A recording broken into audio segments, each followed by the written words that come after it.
Listen up, get ready, I'm not gonna take no more. There's a revolution, a revelation going on in my soul. Buckle up, get ready, we're not gonna sit back and wait and allow ourselves. Thank you, Kev Mo. Hello, all you friends and neighbors, you sisters and brothers, citizens of the world. We're here for you with another edition of Heartland at Home. This is for the week of February 7th, and we are real glad that you're joining us. We're going to have a report from our Thailand correspondent, Bill Paige, and we have a visit with the extraordinary Turk Burton, musician, author, and all-around wonderful human being. Thanks for joining our conversation. But first, as we do each week, let's hear a good thing from one of the hosts, starting with Katie. What's going on in your life, Katie Hogan? Well, I get to visit with a couple of girlfriends today. We're going to walk that nature trail over at Western and Peterson and have some outdoor burgers. and then I'm going to go get my second shot. So there's all of those good things. How about you, Tom? What's happening with you that you like? You know, this big pile of snow we've had the last few weeks, which is now melting off, produced a genuine snow person. The grandma and the grandson went to town with great packing the other day, and it was a classic snowman with all the branches and really neat hair and the carrot with the nose. It was quite a lot of fun, pure joy. And I think we need pure joy in these times more and more. Michael? Well, I had a real good time this weekend. I returned to my film work. This time it was not a Hollywood Andy Davis movie, but a senior project for the School of the Art Institute with Carly Sorgan, who is a good friend of my son Hal. And they put together a script and a project called The Home. And I walked into our house last Saturday afternoon, and none of the pictures were on the wall or nothing. I got to work in this film wearing my late brother's tuxedo. And on Sunday, we went up to the Adlai E. Stevenson home in west of Lake Forest, and I'm blocking the name of the town, but it was just cold and snowy and beautiful. And we got to shiver and, be before the cameras. Wait till you see the picture of Michael in a tux. It's something to behold. Yeah, people like it. They tell me I should do it more often. So I have to get it altered. My brother was a bigger man than me in many ways. So some of us get our shots, Katie, and some return to normalcy. People begin thinking about how should we not be returning to normal? You had some ideas about the next issue we ought to be looking at. We're trying to do that every week because really there's an awful lot of things that were shown to us in the last year that tell us we should not return to normal. Yeah. The wage equity issue that comes to the fore is it wasn't bank presidents and hedge fund managers and lawyers who were delivering our food to us or ringing up the register when we went scarily to get our food in supermarkets. They also weren't the people who were delivering medicine to people from Walgreens if they needed it. So one of the things that we should not return to normal about is ignoring the fact that the essential workers, garbage people, whoever is growing and transporting the crops as well, the people who stock all the stores that we can still use, we need to enact a nationwide minimum wage. And at this point, $15 an hour for one job for a teenager or a 20-something is okay, but it's not okay for a head of a household. And for these people who have served us so hard, so well for the last year, how about a minimum wage of $35,000 or something so that they can actually only do one job and go home at night and rest and see their kids. Anyway, that's this week's Not Returning to Normal, wage equity issues. One other issue we've been covering that we shouldn't return to normal on is dumping our waste in the southeast side. The hunger strike to try to prevent a metal shredder plant that's been moved from Lincoln Park to the southeast side continues. There are over 10 people now that are coming up on 20 days of fasting to try to get the mayor to not issue a permit. Check out several different places on Facebook where you can sign a petition or work in solidarity with these hunger strikers. It's a very important issue, particularly for residents of the 10th Ward in the Southeast side. Illinois this week got Fantastic rid of cash news. bail. I mean, an entire array of really important criminal justice reforms passed and got signed by the governor this week. And we are the first state to do that, to completely end cash bail. It's nice to be first for something in Illinois for a change. We don't want to dwell on it, but what about that effort to replace the speaker's seat in the House? Excuse me while I laugh.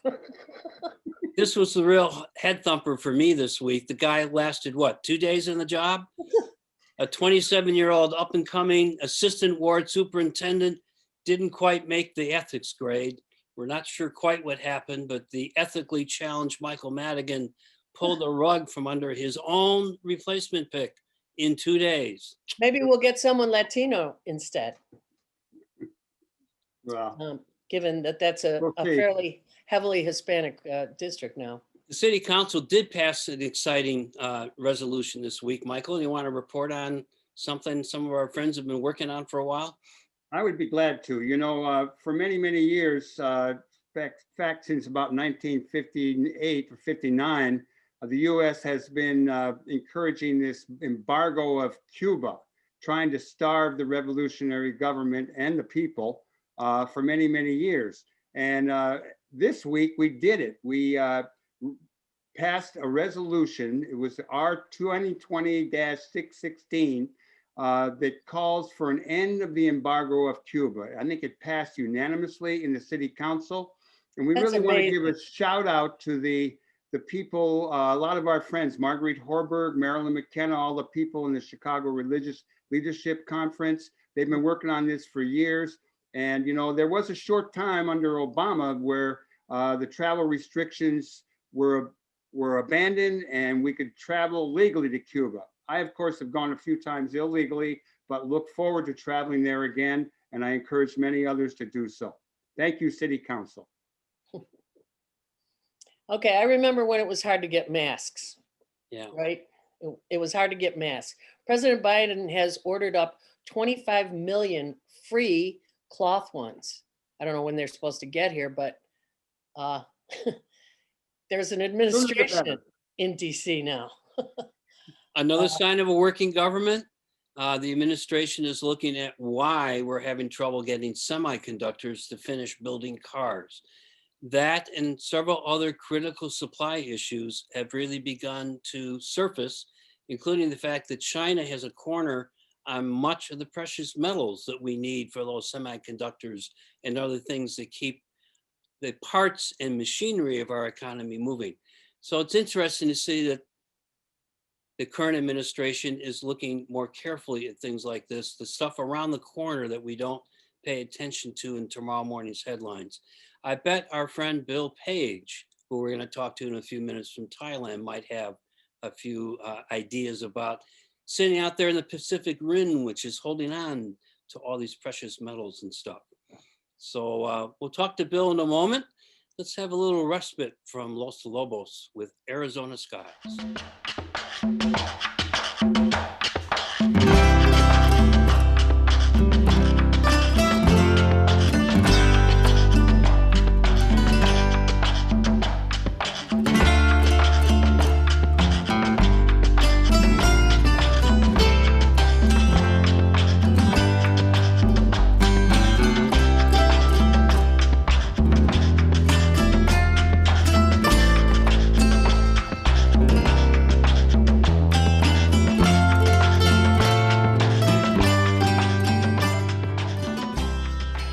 Night when I was watching a basketball game, I happened to look at my computer and there was an email that had just popped up, and it was from Bill Paige over in Thailand. He was just waking up and putting out the word to his friends around the world that he would love to talk, and we did. And it occurred to me that he had been on our show earlier. He had talked about what was going on in Thailand. All kind of stuff was coming down in Myanmar. And I thought, hey, Bill, why don't you join us for a little report on what's going on in your little corner of the world, or big corner of the world. So that said, good morning to you. Good afternoon or evening. It's evening for you. It's morning for us. Tell us what's going on over there in Thailand and what the Myanmar situation, how it impacts you. Well, greetings from the future. It's Friday morning, just after midnight. So anyway, I woke up the other morning and I started hearing stuff on the BBC about the junta, the military takeover in Myanmar, and I was like, how far exactly is Myanmar from me? And it was, I looked at the two major cities at about 650 miles away. So it's not really that close, but it's not really that far either. I mean, a lot of what's going on there is paralleling what's been going on in Thailand for the last year. There have been a lot of there have been weekly youth protests here over all kinds of things. I mean, the COVID situation, democracy issues, issues related to the monarchy. And so people have been in the streets. They've been met with water cannons, rubber bullets, tear gas sometimes. And I was like, well, the same thing is going on in Myanmar right now. And the situation, basically the bottom line is it's not good for anybody in Asia. All the partners in Asia, Cambodia, Vietnam, Hong Kong, Malaysia, nobody's really too happy about it. China, they don't care, but because they're China, but everybody else is kind of impacted. I mean, Thailand, gets a lot of labor resources from Myanmar, does a lot of border trading with Myanmar. And so those things are all being impacted. And the economies of, the economy of Myanmar mostly is suffering because their currency is being devalued. Their banks are paralyzed. Their businesses can't open and function. And so the situation is horrible, mostly because it seems to be intractable. The military leaders are saying they're not going to change the situation. They're going to keep this emergency state of decree, they're going to keep the power for at least a year, and then maybe they'll see if they'll do new elections after that. The protesters, the people, however, they want nothing less than the military to acknowledge that the results of the November election were legitimate and put the Democratic elected leaders back in power, let them out of jail and put them back where they belong. Are you observing, when you just talked to the issues that you're speaking about in a regional kind of sense, that the Asian mindset across many nations is, we Right. wish this wasn't happening, which is interesting. It's an interesting. Well, it is interesting. Well, just this week, the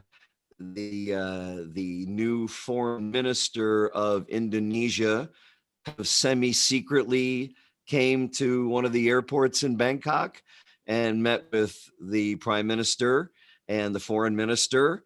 And only when it came to light that this had happened did they make any kind of comment, which was to say, no comment. Some of these meetings are held unofficially sometimes. And so in addition to Myanmar and Thailand, India is also in upheaval, which is huge, given that they're the biggest democracy over there. And citizens, in the streets. Do you think that what has happened in Myanmar and Thailand, starting with Thailand last year, like you said, is it contagious? Is it like Arab Spring, only in the Far East?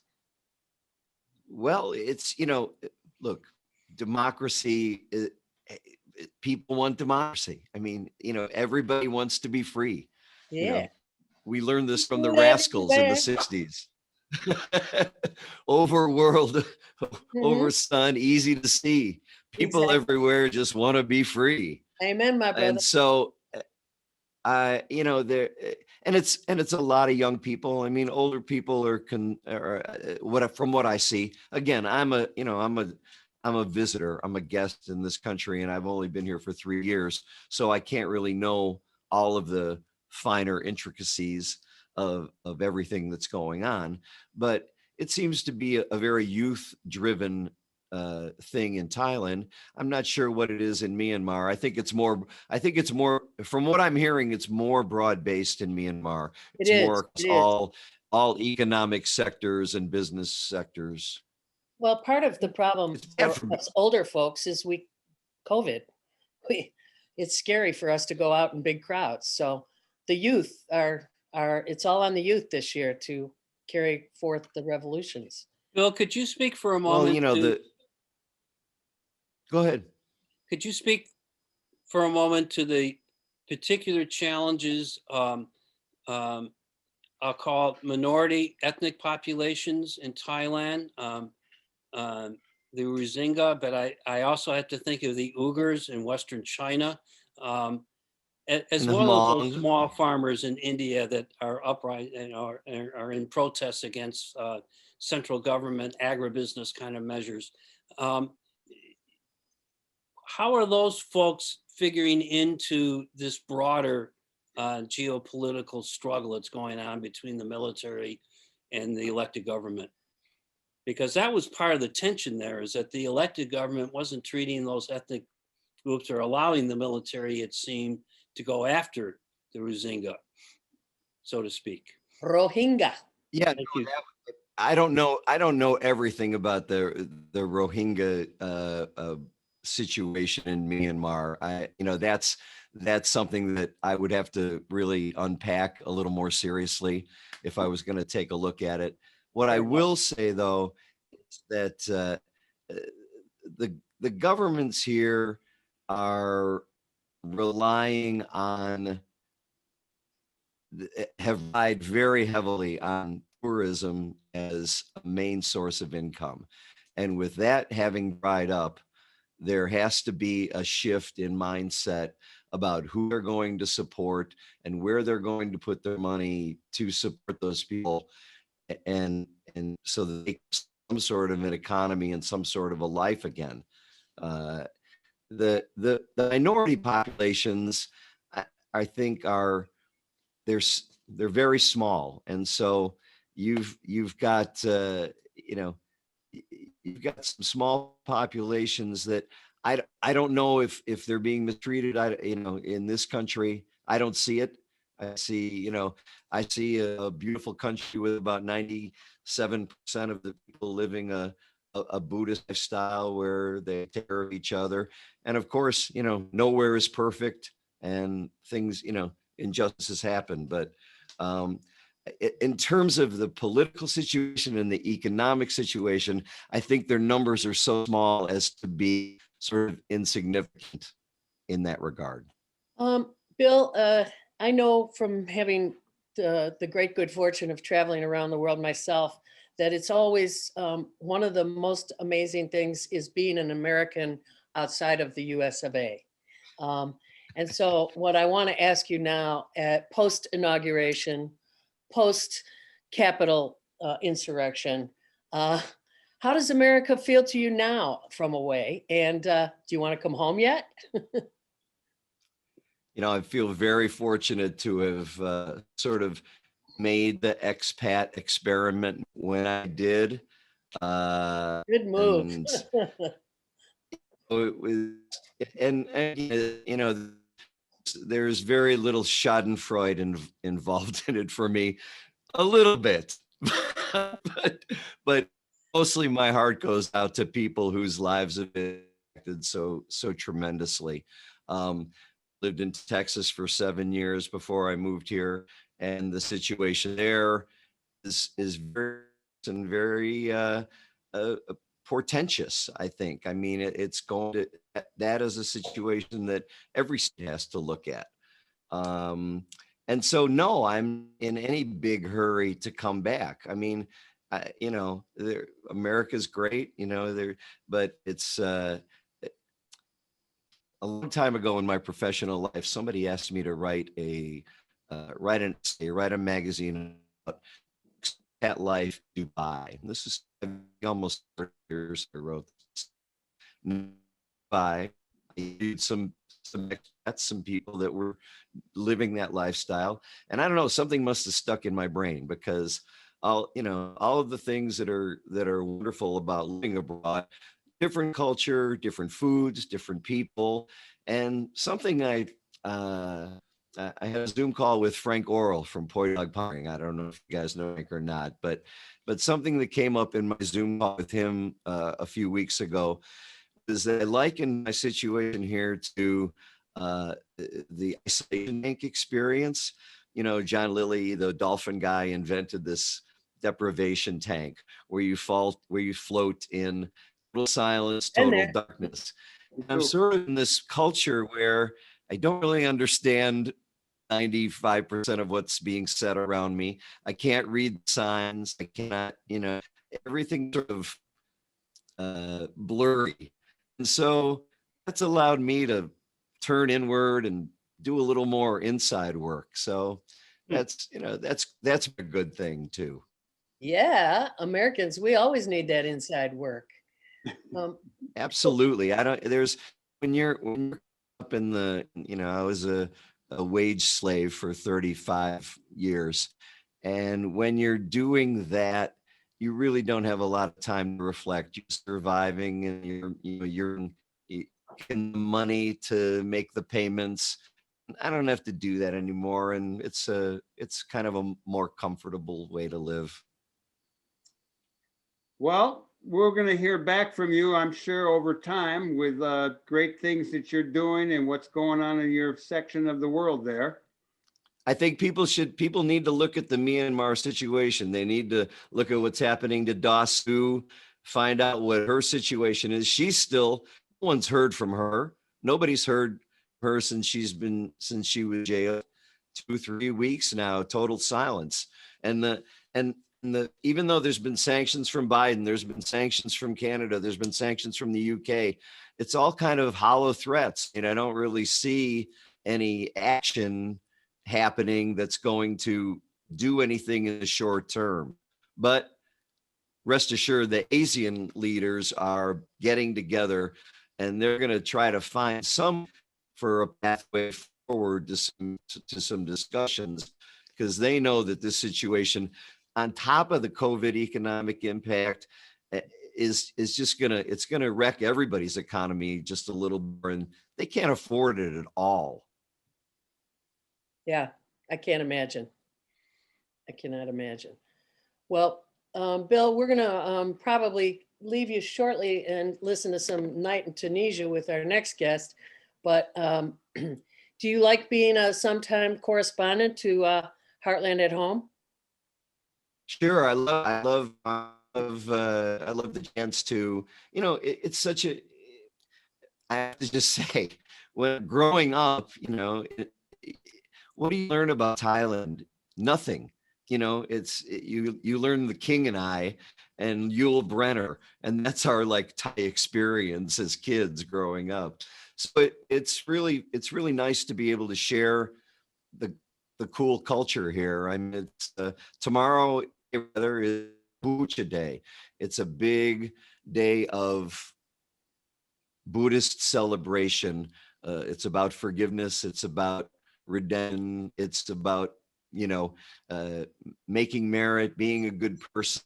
And so holidays are always a lot of fun here. So I look forward to that. Thank you so much, Bill. It's great to see you, and I know we'll check in again soon. Namaste. Okay, guys. Good to see you all. See you, brother. Sawadee Kap. Sawadee Akun Makap. Sawadee Kap.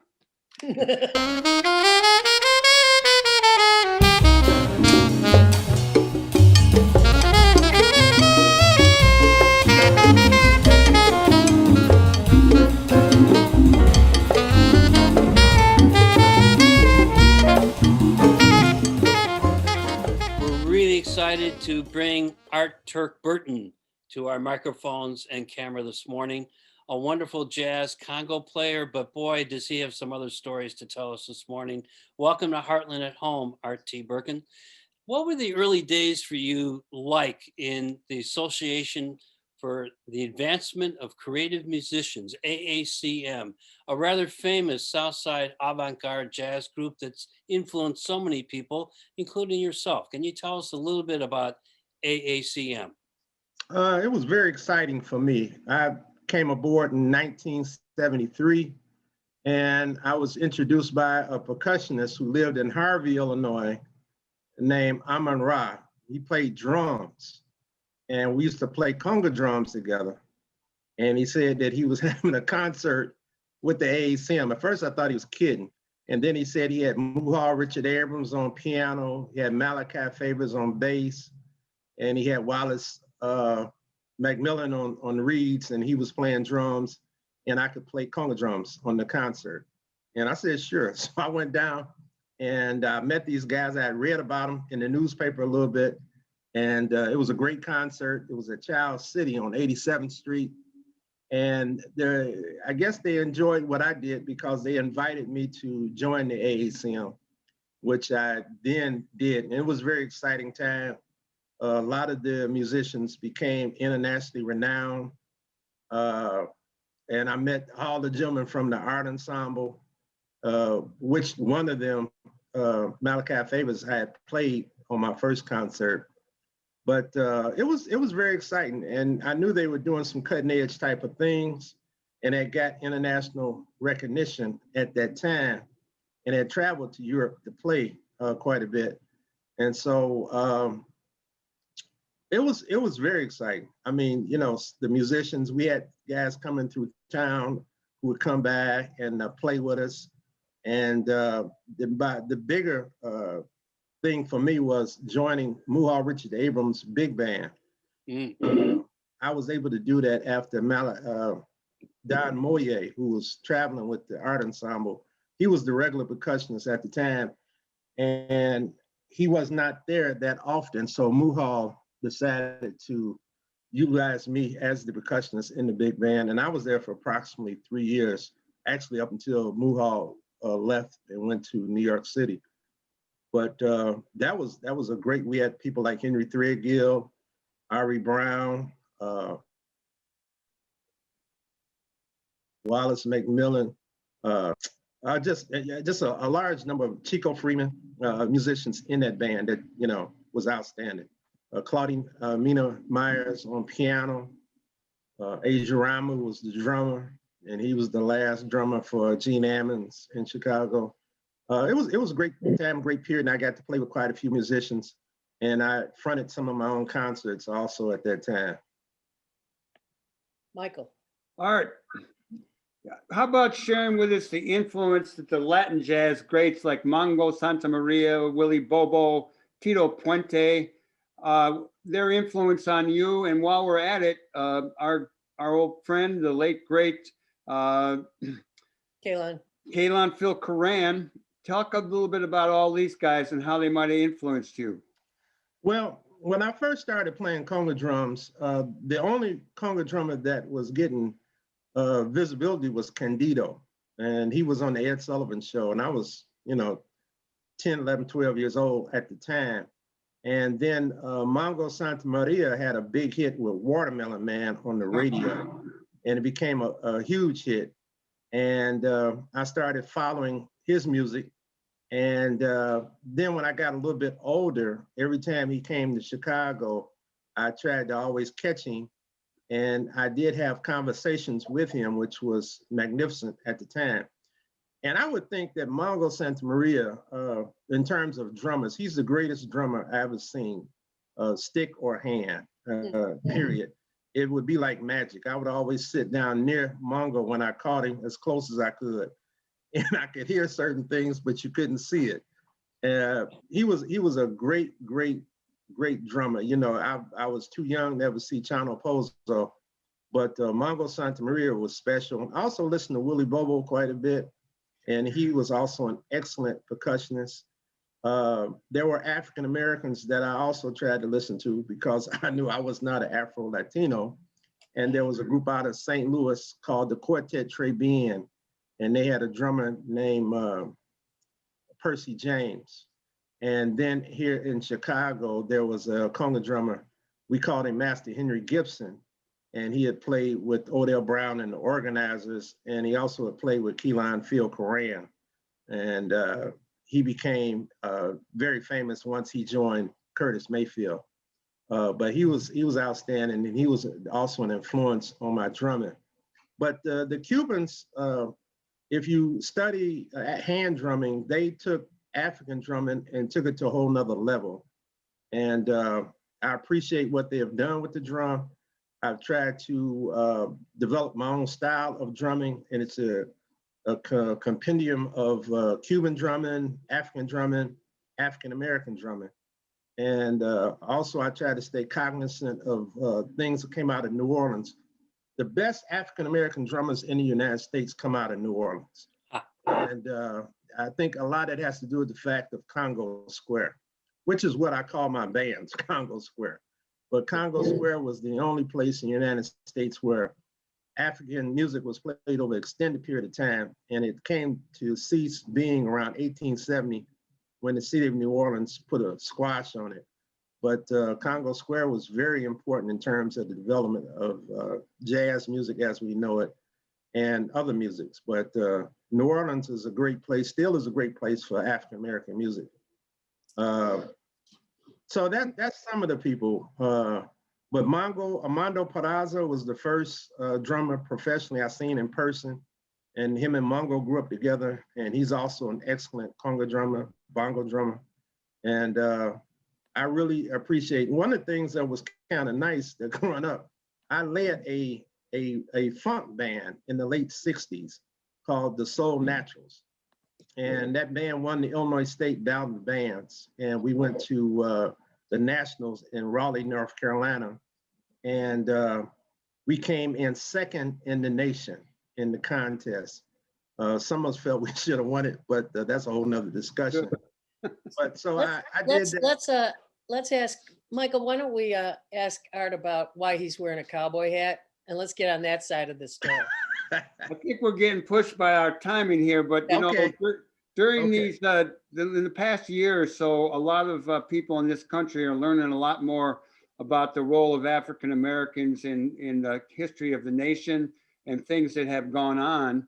And one of the things that I'm aware of and have followed somewhat, and I could take it by your hat and what I know about you, you're into, is the Black Cowboy. You know, whether it be the Buffalo Soldiers, the Black Cowboy, people having moved west to Oklahoma. Talk a little bit about the Black Cowboy, your interest in it, and maybe tell us some stories about Bass Reeves, the Black Marshal, Lone Ranger, all that kind of stuff. Roll with it. Okay, my mother's from Oklahoma, and I have relatives, male and female, who are cowboys and participated in rodeos in Oklahoma. And going down Oklahoma as a kid, I always thought it was like going to the far side of the moon because you didn't see Black cowboys in movies and television. And I had a whole retinue of people in Oklahoma. And they lived in a little black town that was called Arcadia on Route 66 in Oklahoma. And they would ride horses all day. You know, my family owned cattle, and so they would herd cattle. And so for a long time, I just thought that was something that Black folks in Oklahoma did. I didn't have no history for it. And so as time went on, and especially after I got married in the 1980s, I decided to try to research and find out what I could about the Black participation in the Wild West. And in 1991, after quite a bit of research, I wrote the first book on Blacks who were outlaw and lawmen in the Wild West. It's called Black, Red, and Deadly, Black and Indian Gunfighters of the Indian Territory, 1870 to 1907. And Indian Territory was pre-state Oklahoma. And that's the only book yet that talks about Blacks who are outlaw and lawmen in the Wild West strictly, and you know, it's focused on that. In 1999, I wrote a second book called Black, Buckskin, and Blue African American Scouts and Soldiers on the Western Frontier. And that's the only book that talks about Blacks who were scouts in the West. But it also includes mountain men and other instances. My third book is Black Gun Silver Star, The Life and Legend of Frontier Marshal Bass Reeves. And I talked about Bass Reeves in the first book I wrote, but Bass Reeves is the greatest frontier lawman that I've come across in the Wild West. He served for 32 years. He was a deputy United States Marshal, had been a former slave, had escaped as a slave to the Indian Territory. He learned Indian languages, and then after the Civil War, he served as a scout for lawmen working into the Indian Territory, arresting felons. And then in 1875, he was given a commission as a deputy marshal. And his career was just outstanding. He arrested over 3,000 felons during his career. He killed somewhere upwards of 20 people, but he was more proud of his detective skills. He arrested his own son for domestic murder. He arrested the preacher that baptized him for selling bootleg whiskey. This guy, he was something. He was Don't want to cross him. Yeah, and in the biography, I wrote about the fact there was a lot of similarities between him and the Lone Ranger. He rode a white horse at one time. He handed out silver dollars. The Lone Ranger handed out silver bullets. He worked in disguise regularly. That was part of his MO, like the Lone Ranger. People didn't remember his name. They just called him the Black Marshal. And the Lone Ranger broke in Detroit in 33 on the radio, 1933. And the majority of outlaws that Bass arrested were sent to the Detroit House of Corrections in Michigan. And so we can't say conclusively that Bass was the inspiration for the Lone Ranger, but there's a lot of parallels. And actually, the Lone Ranger's last name was Reed. He didn't have a first name, but Reed is very close to Reeves. And so I think that there could be a possibility, but we really won't know. But actually, Bass was bigger than the Lone Ranger. He was a great lawman. Well, speaking of that, how was it what was it like to get Bass Reeves named in the Great Westerner Hall of Fame, which I think you had a lot to do with? Am I right? Right, that's true. When my book came out in '91, Black, Red, and Deadly, Bass had the biggest chapter in the book, and I decided at that point to get him and try to get him into the Great Westerners Hall at the National Cowboy Hall of Fame in Oklahoma City. Cool. And I pursued it, initiated it, and it went through. I was overjoyed. And when did that happen? When did that happen? I believe that was in 1992. Oh. Yeah. So I was real happy that happened. I did have my most recent book is on the Black Outlaw, Cherokee Bill, who is Black Outlaw most people have never heard of, but he was just as fantastic as Billy the Kid, and more of an outlaw than Billy the Kid. All right, let me follow up on talking about black cowboys. There is a rodeo that used to be out of Pembroke or down there by Kankakee, a black rodeo. Right. You know about those? I went to it one time, and I know there's probably more than just one, but tell us a little bit about black cowboys today. That rodeo was a Thurl Ladding production. Thurl passed. I think his children kept it going. But Thurl's biggest rodeo was at the amphitheater, which was at the stockyards. And he ran a black rodeo every February for Black History Month. And it ran for a whole week. And he would bring cowboys in from Texas, California, Oklahoma. And he put on a good rodeo. I was sad to see the amphitheater get torn down because that brought an end to that rodeo. But African Americans have been a part of the cowboy culture from the inception. Sure. The early days in East Texas and East Oklahoma, when slavery was in effect, they had blacks who were herding cattle and working cattle. And then after the Civil War, at least a fifth of all the cowboys who trailed cattle from Texas to Kansas and Nebraska were African Americans. And sometimes all the cattle crews were black, trailing those cattle from Texas to Kansas. That's something you don't see in movies or television, but Never. yeah, Art, they were there. Mr. Burton, you are, again, we are so lucky in some of the guests we get. You're one of these Renaissance guys. You're a skilled musician, and now you've written all these books. Where do people find your books? Oh, I have a website, artburton.com, for my books, for my writing, and it will direct you. All my books can be purchased at amazon.com, but the website, and then for my music, it's turkburton.com, and it can direct you there where to get my music. So That's terrific. Is there still an Oklahoma expats picnic on the South Side? no, it came to an end. I don't know when it ended exactly, but there used to be a big one in Washington Park, and it was called Oklahoma Day, and it was held on a Saturday, I believe. And there was quite a few people here on the South Side who were descendants from Chicago. I think, if my memory serves me right, I think Purvis Spann, or The Blues Man. not, if it's not Spann, it's the gentleman. It was one of those guys that used to be from Oklahoma. I think it was another one named South, but I don't remember now. But one of those gentlemen had descendants from Oklahoma. But there was a lot of people here from Oklahoma. I mean, there still are a lot of people here who are descended from Oklahoma folks. And most of the blacks from Oklahoma, they either went to Kansas City, or Chicago, or Los Angeles. That's where the majority of the blacks who left Oklahoma. Oklahoma at one time had 40 black towns.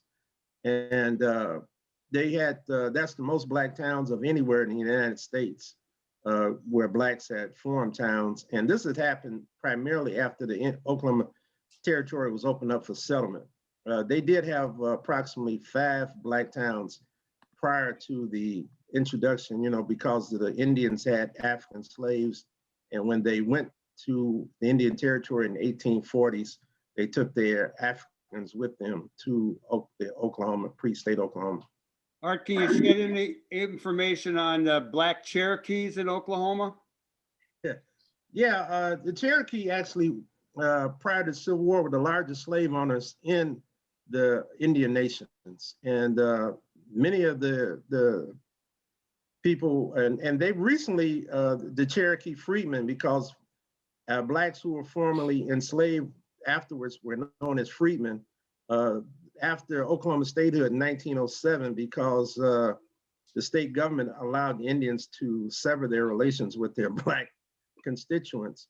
They just recently got their rights back in Oklahoma, in the Cherokee Nation. So the Cherokee freedmen have all, I think the other 5 tribes that had brought slaves, there's still some contention and some legal things taking place to trying to get those blacks to get their citizenship rights within those Indian nations. But the Cherokee had a large group of blacks within their nation. Before we let you go, and before we listen to Baldhead Gerald, your piece, where do people pick up your music now? You said at the other website, Right. Burton. Yeah, the streaming, much of the music can be found on streaming platforms, or like CD Baby, but or Amazon.com. And I know the Bald-Headed Gerald is a performance I did with Ari Brown, and Ari's CD Venus can still be purchased on Amazon, and possibly found on these other streaming channels too, for people to listen to. It sure is nice to meet you. Oh, likewise. It's fun. It went really quick. Yeah. We'll see you again. All right, that sounds good. I'm looking forward to meeting you up close as soon as the pandemic thing works out. That's great. Indeed. Great. Adios.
How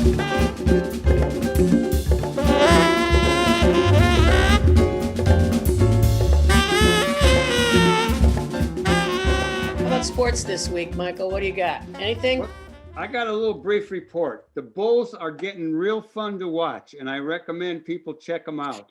And they are in sixth place in the East, which would put them into the playoffs.